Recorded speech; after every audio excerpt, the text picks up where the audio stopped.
Yeah. Umuziki urabesha umuntu akabaho bien. Akagenda no mu muduga yakuye mu muziki. Nubwo iyo etape ntarayigera ariko ndabizi. Uranayipfuza. Yeah, ndavyifuza kandi ndabona ko bizokunda mu minsi mike.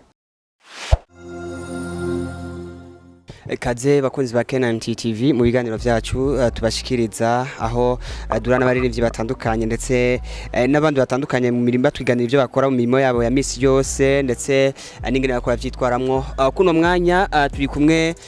n'umuririmbyi hano iwacu mu Burundi agize imisi abikora neza tumusaba twidondora. Yeah, if you wanna know uko mbayeho sinese no kubivamwo, yeah. Sinzongera, I will never run back to whatever broke me, yeah. Yeah, it's your boy Epidey winner. Yeah. Ni Epidey winner yaririmbye indirimbo Sarenda, arimba vis-a-vis, arimba ni izindi ubu afite urimba rushasha. Yes. Yego. Arimba gutwa gute kwa tarakumbirira. Yeah, indirimbo yitwa Sophia iracari nshasha, iracamuta ubushasha. Yeah, Sophia dushishirize ko kandi gati. If you wanna know uko mbayeho sinese no kubivamwo, yeah. Sinzongera, I will never run back to whatever broke me, yeah. Mu maboko yawe umutima wanje niho wibera, kana ka mama ngo tujane kureya, yeah. Yaba tubusa amahoro nicyo utabonye kuri bo, ugurure amaso y'umutima, cause your love, I'm deep in love, yeah. Sophia, yeah. Ni Sophia ndirimbo imeze neza bro. Yeah, asante sana. Yeah. Sophia wayiririmbye uraba biriko birakuba ko canke ni indirimbo ya Juko nyene? Yeah, Sophia ya Juko nyene kabisa, ntabwo ari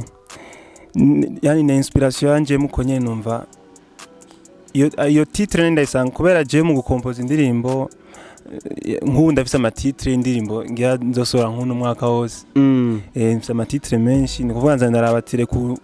uno mwanya nkore mfatiye titre nandikire gusina inspiration yajemo, ntabwo ari ibintu byambaye ko canke ibintu by'ama story apana. Inspiration yanjemo numva nyene no directement nyene cyane ndayandika. Ariko kandi kugira wimvira iryo zina Sophia bishobora kuba bifite byavuye. Sophia apana ni nkuko hari iyo nakoze yitwa Ketina. Yani uraba gusaga titre koroshe kuvuga koroshe mu kanwa abantu kuntu abantu bokavuga bien, yani titre nziza ishobora kuvugika mu bisanzwe. Yeah. So Sophia uyisohoye nyuma y'izindi ndirimbo zitatu ramaze gusohora, mbega video yayo? Yeah, video yayo iriho iri kirategurwa nubwo tutarayimara, ariko twashimye kubanza kubaha audio clip iriho. Indirimbo zindi zinyuma ya Sophia Road vis-a-vis Roketina nazo nyene zagiye ziraronka ama video mu nyuma biva kuki? Bivana organisation y'umuririmbyi canke ya management, novuga bivana n'ukuntu umuririmbyi yorganiza. Hari impamvu kuvuga basora audio video direct, ariko nanye mfise impamvu sora audio. Impamvu ni yahe? Nyuma ngasora clip. Po cyambere ngira murabizi ko clip zitoroshe ikintu cy'uburyo. Buryo ukoze audio ukagira ko na clip nukuba wipanze. Mu gihe utipanze nka twebwe nyene usanga bigoye kugira clip zikogwe, ubanza gusora audio hama clip ukavyiga ko mu nyuma nubwo bikora bigoranya, ariko tu ukayikora yeah ni ku kibazo cy'uburyo nayo bundi ho yo buryo bwari buhari direct umuntu yogira ko nyene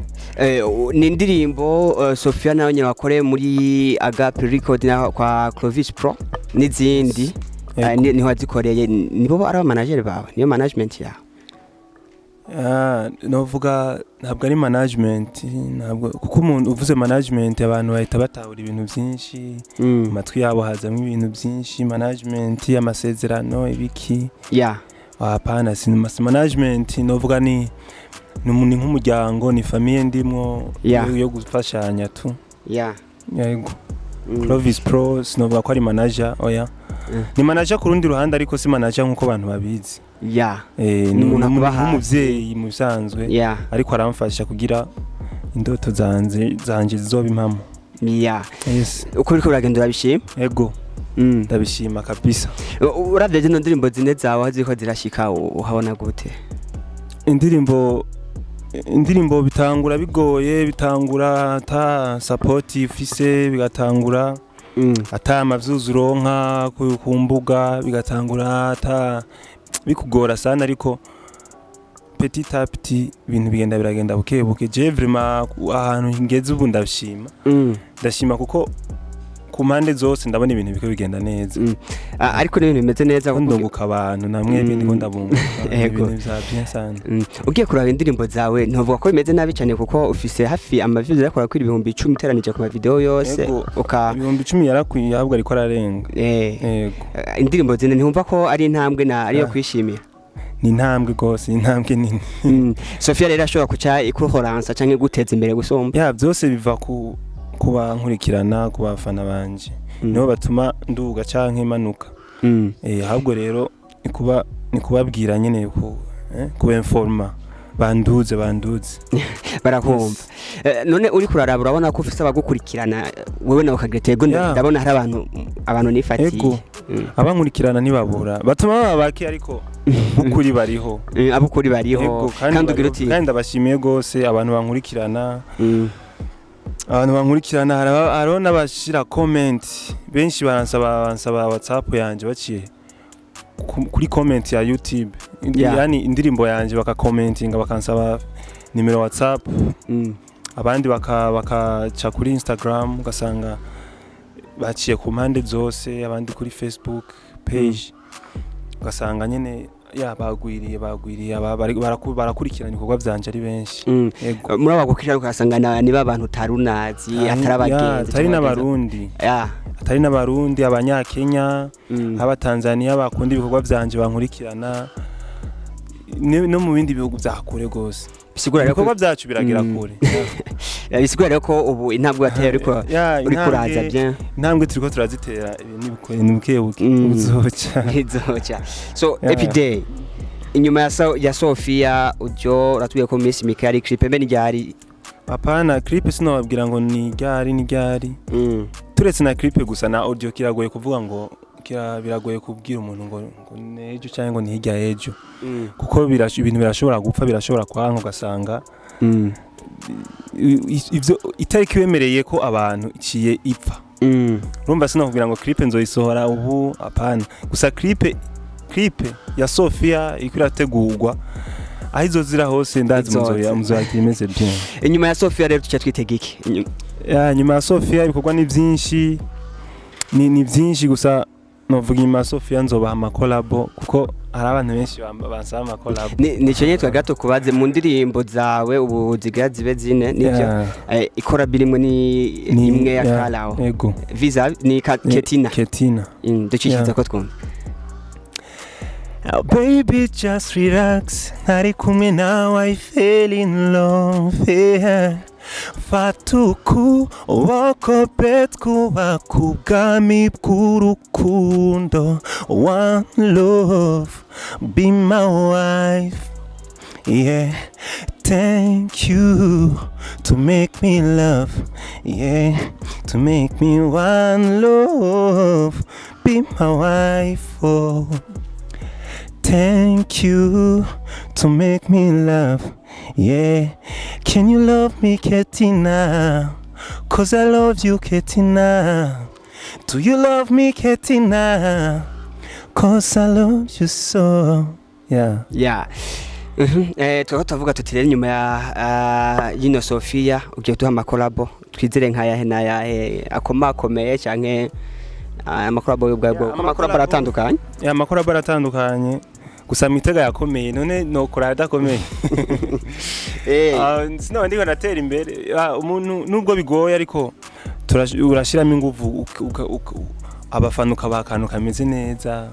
ukabona ko uri kuratera intambwe nawe ubwawe niyo mpamvu mitege kurabo zikomeye mitege kurabo z'aba Satbi z'aba Fizo z'aba Double J abantu bamaze kwandika amazina ni buke nyine amakolabo ariho tiko turategura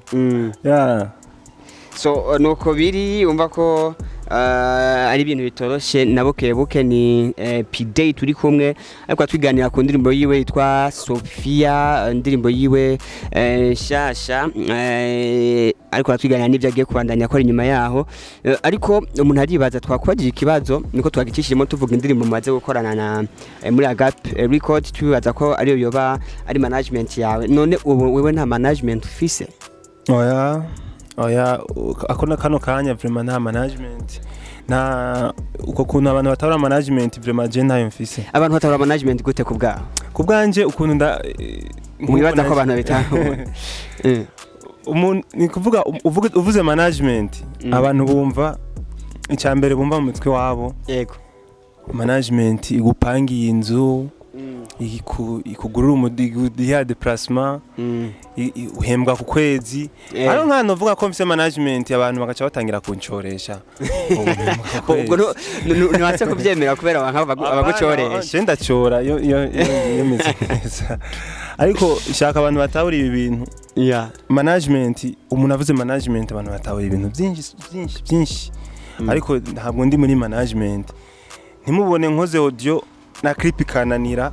mucha mugira ngo ndi muri management ntabwo ndi muri management iyo bana muri iyo management muvuga mbameze neza nsohora clip ata ntambamye zirinze kuza ariko ubu ni gufashanya Clovis aranshura kunkora ka audio aga clip kakamugora nyene ugasanga biriko biramera nabi ariko turabishima uko biri kose turabishima kuko niko tungana mu bisanzwe nuko mukorana urabishima nawe n'uwagufasha ndabishima gose kandi akomeza supportinga saba n'ubundi bufasha hirya no hino yego ariko tuko turaheraheza umuntu yoshaka kumenya ati mega Epidey mu buzima busanzwe ninde atari umuririmbyi tugiherezeko Epidey mu buzima busanzwe novuga umuntu asanzwe n'umuntu asanzwe amashuri narize narahejeje narabuze akazi ariko nakazi ndiko bagejeje izina ry'ukuri ninde Epidey wina izina ryanje ry'ukuri ni Epipode irankunda surumva nyene nk'umuntu w'umartiste chuhinyanyura hagira nyene kuva mu ntara ya Kayanza niho nize amashure primaire secondaire section électronique umva ndi umufundi microphone ipfuye ndashobora kuyirepara ego nize électronique numva ni diplôme AD aka kantu nshijemo barashobora kunyangaje hama amashuri naramaze nyine nza ino uza kurondera ubuzima canza kurondera ubuzima nza gukora umuziki kandi ivyo najemo biriko biracamo ko biramera bien gusa nta kandi kazi nkora umuziki ni music tu umuziki bwandu ratonga abantu umuziki urabesha umuntu akabaho bien akagenda no mu muduga yakuye mu muziki nubwo iyo etape ntarayigera ariko ndabizi uranayipfuza ndavyifuza kandi ndabona ko bizokunda mu minsi mike so merci sana Epidey turangiza akajambo ka nyuma canke ico ubona kiri ku mutima wawe bwa nyuma akajambo ka nyuma ni guhimiriza abantu nyene kudukurikirana kutu supportinga udutera ama support Epidey wina kuri YouTube ku mbuga zose hose na Twitter ndayikoresha na Instagram Epidey wina Facebook page na